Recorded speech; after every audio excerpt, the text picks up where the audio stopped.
Dear guests, Air India is pleased to announce 5 minutes early arrival in Agartala.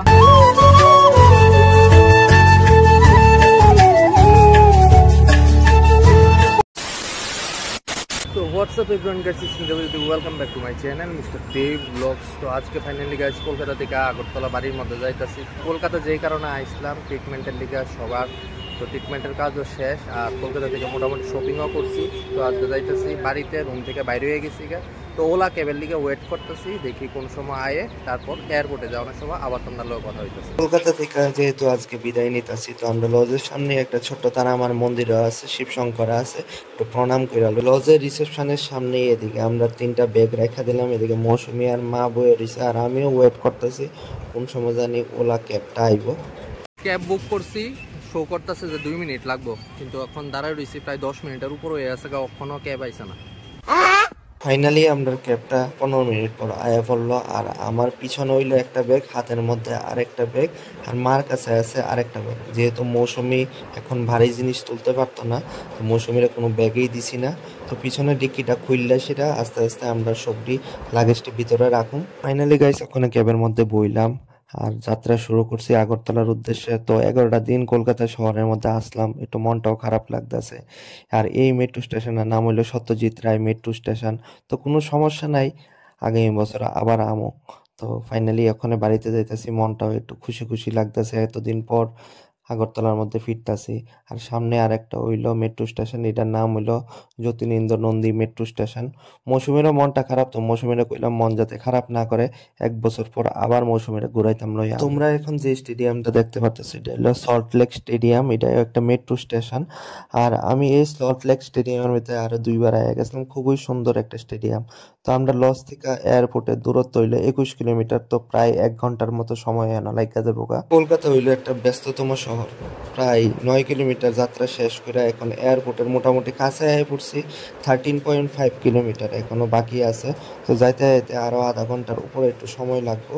Agartala two Kolkata, Kolkata two Agartala যতবারই আমি যাই ততবারই এই ওয়াচ টাওয়ারটা দেখতে আমার কাছে খুবই ভালো লাগে। তো ওখানে ঘড়ি কাটায় বাজে এখানে 2:30। তো ফাইনালি গাইস এখন আয়া পড়লাম দমদম নেতাজি সুভাষচন্দ্র বোস ইন্টারন্যাশনাল এয়ারপোর্টের মধ্যে। তো ডাইন সাইডের যে এয়ারপোর্টটা তোমরা দেখতে পারতেছো, এটা হইলো একদম নতুন করা হয়েছে, মিনিমাম 10 বছর। আর বাম পাশে ওভারব্রিজের ঠিক নিচে হইলো পুরান নেতাজি সুভাষচন্দ্র বোস ইন্টারন্যাশনাল এয়ারপোর্ট। তো গাইস ওখানে ঘড়ি কাটাই বাজে দুপুর 3টা। তো আয়া পড়লাম এখন এয়ারপোর্টের সামনেই। তো আমরা ক্যাবের ভাড়াটা নিল 504 টাকা। এটা হইলো ডিপার্চার জোন, গেট নাম্বার 1। তো লিফট দিয়ে যাবো অ্যারাইভাল সেকশন মানে নিচে, কারণ এদিকে ভালো খাবারের দোকান আছে, তো দুপুরের লাঞ্চটা করবো। তো গাইস ওখানে আইলাম কলকাতা এয়ারপোর্টের মধ্যে, তো লিফট দিয়ে নামলাম গ্রাউন্ড ফ্লোরের মধ্যে। তো যাইতাছি এখন হোটেলের মধ্যে দুপুরবেলা লাঞ্চ করানোর লিগে। তো ওখানে বাজে প্রায় 3টা। তো আমরা ফ্লাইট হইলো 6:15-তে। তো সকালবেলা তো সাধারণ একটা ব্রেকফাস্ট করে আইছি। তো হেরও প্রচণ্ড ক্ষুধা লাগছে, আমারও ক্ষুধা লাগছে, মা আজকে খাইতো না।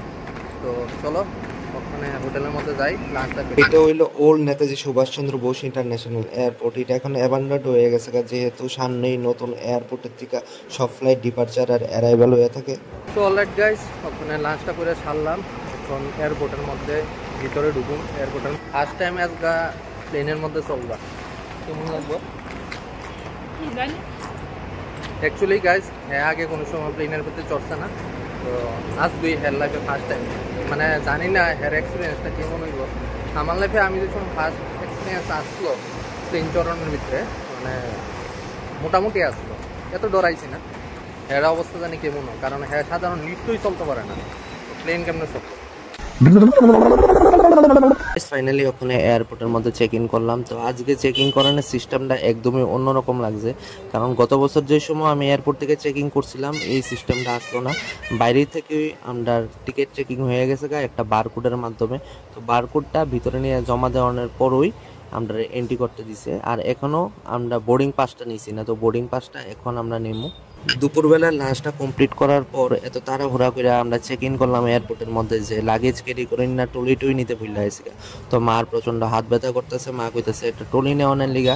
তো ওখানে ভিতর থেকে একটা ট্রলি নিলাম, এটার মধ্যে 2টা ব্যাগ আছে, আর কাঁধের ব্যাগটা আমার পিছনেই ঝোলানো। ফাইনালি গাইস আমরা বোর্ডিং পাস আমরা হাতে আয় পড়ছে, আমরা তিনজনের, মার, মৌসুমীর আর আমার। তো আমরারও সিকিউরিটি চেক হয়ে গেছে, এখন ভিতরে চেক ইন করলাম। তো চেক ইন করার পর দেখতে পারতেছি এদিকে অনেকগুলোই দোকান আছে, খাবারের দোকানও যেমন আছে তেমন ড্রেসের দোকানও আছে আর জুতার দোকানও আছে। কিন্তু এখানে একটা মাইনাস পয়েন্ট হলো নর্মাল প্রাইস থেকে এটি একদম টু মাচ হাই প্রাইস। মানে একদিন নর্মাল আপনার মতো মিডল ক্লাস ফ্যামিলির মানুষের দ্বারা এটি কিনা একদমই অসম্ভব ব্যাপার, কারণ এক একটা জিনিসের যতটুকু প্রাইস হওয়া দরকার কিন্তু আমার কাছে লাগতেছে এই প্রাইসটি অনেকটাই বেশি এখানে। তো চলো আস্তে আস্তে আরও দোকানটি ঘুরে দেখি।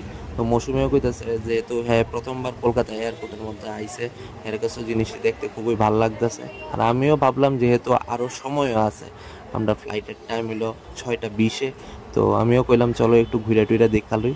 তো গাইস এদিকে হইলো এক্সিলেটার আর এদিকে হইলো লিফটটা এখন আইতেছে। তো গেট নাম্বার 104 এর মধ্যে যাবো, যাওয়া পড়ছে ওখানে দরজাটা খুলছে সিমসিং। একটা ইনফরমেশন তোমরা লোকে শেয়ার করতাম চাই। তো ওখানে আমরা আইলাম 104 নাম্বার গেটের সামনে। কলকাতা টু আগরতলা যত ফ্লাইট এয়ার ইন্ডিয়ার আছে তো 104-এর থেকে যা, আর ইন্ডিগোর থেকে যা 21 নাম্বার গেট দিয়ে। ওখানে এসে বয়ে রইলাম আর মৌসুমি এদিকে বয়ে রয়েছে, আর মাও এসে বয়ে রয়েছে। আর খুব টেনশনে আছে, মৌসুমির প্রথম কি জানি ওর এই আজগা বোঝা যায় না। আমরা ফ্লাইটের টাইম আরো 1.5 ঘন্টা পরে 6:15 থেকে। তো মা কইতাছে এয়ারপোর্টে বইতে বইতে বোরিং লাগতেছে এবং খিদেও পাইছে। তো মা কইলো সামনে একটা বাদশা নামের মিষ্টির দোকান আছে, সেখান থেকে মিষ্টি নিব। তো এদিকে আমরা মিষ্টি নিয়ে নিলাম 5টা, প্রত্যেকটা প্রায় 60 টাকা কইরা। তো এদিকে আমরা বিলিং হইতাছে এখন 300 টাকা হয়েছে, আপনি আরেকটা নিয়ে নিন। মা বই বই খেলো। তো গাইস ফ্লাইটের টাইম হয়ে গেছে, কখন ঘড়ি কাটায় বাজে 6টা। তো এয়ার ইন্ডিয়ার বাস আয়া পড়ছে 104 নাম্বার গেটের সামনে। তো এই বাস দিয়ে আমরা নিয়ে যাব প্লেনে।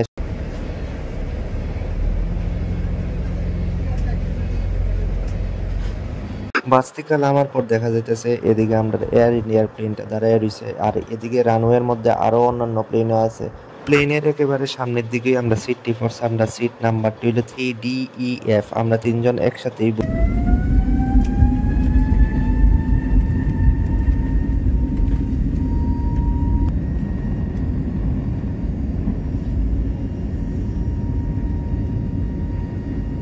আমরা প্লেনের ডিপার্চার টাইম আসলো 6:15, কিন্তু একটু লেট হয়ে গেছে গা। তো এখন বাজে ঘড়ি কাটায় 6:30, আর কলকাতা শহরটারে খুবই সুন্দর দেখা যাইতেছে।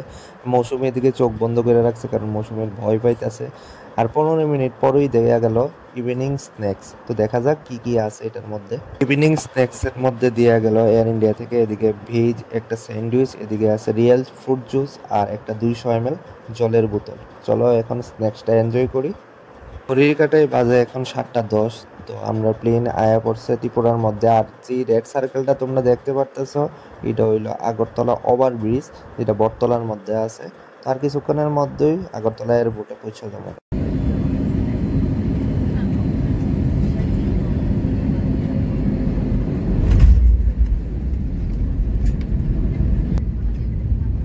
Dear guests, Air India is pleased to announce 5 minutes early arrival in Agartala.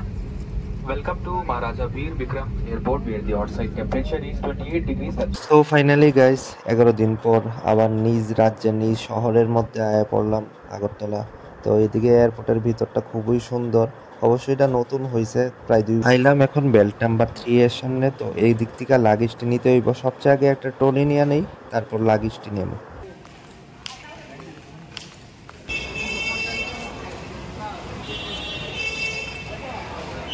So guys এখন অটো নিয়ে নিলাম, যাইতেছি এখন বাড়ির উদ্দেশ্যে। বাড়ির যাইতে সময় লাগবো প্রায় 15 মিনিটের মতো। তো আজকের লিগে ভিডিওটা এই পর্যন্তই থাকুক। যদি ভিডিওটা ভালো লাগে থাকে please give a Thums up, share করো, কমেন্ট করে।